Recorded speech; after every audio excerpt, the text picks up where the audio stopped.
Good morning, everybody. I wanted to do a quick little video for a couple of my current customers that I have that that struggle with loose leash walking because of some physical inabilities in their wrists. One customer in particular, Lucky, come here. I just want to go over a couple of things real quick. I don't have any problem with people that like to walk their dogs or have their dogs on harnesses. But for training purposes, I'm not real fond of that type of a collar because it really does not assist the trainer in teaching the dog proper loose leash walking. Mainly because a harness usually pinches right here up in the shoulders or somewhere on around the breastbone in the front to try to alleviate any stress that might occur with around the throat, like collars might.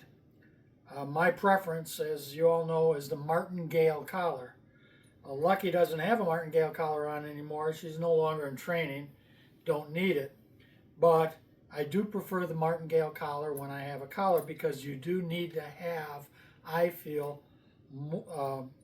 this pinch point to be higher up or farther forward in the body than here on the back shoulder, or in some cases it's even in the middle of the back where some of these harnesses connect, or like I said, right in front of the chest.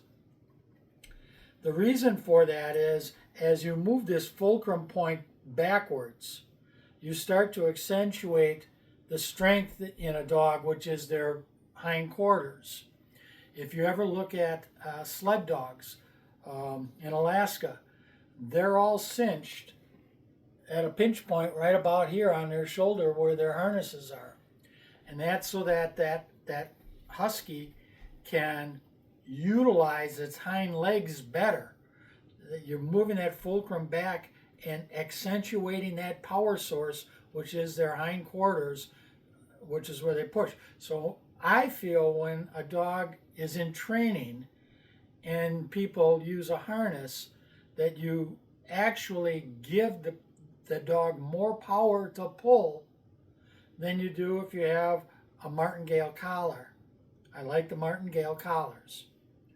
However, I do know that any dog that wants to pull, that wants to fight you by pulling, whether they're hooked here around the neck with a collar or in a harness area here, doesn't really matter. A dog that's got it in their mind that they're going to pull no matter what, they're going to pull.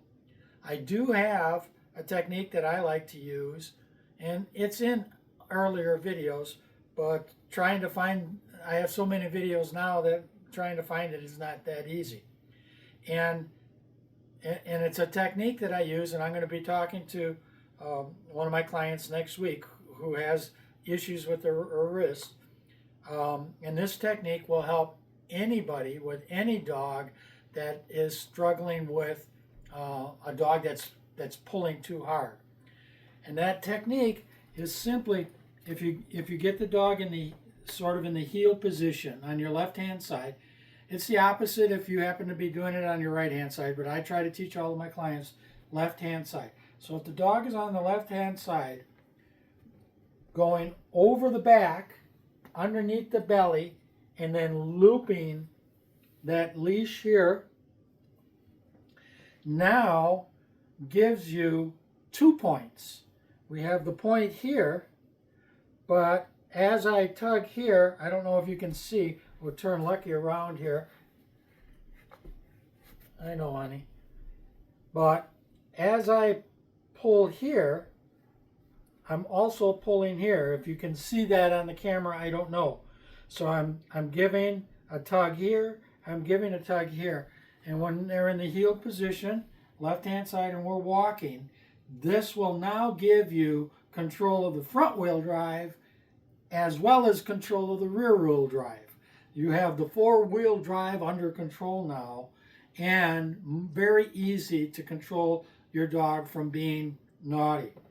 I utilize this technique when I really have dogs that are pulling hard and the client struggles with that, and it seems to help every single time. So you might want to try it yourself and see if it helps you if you're dealing with that kind of an issue. Thank you. Have a good day.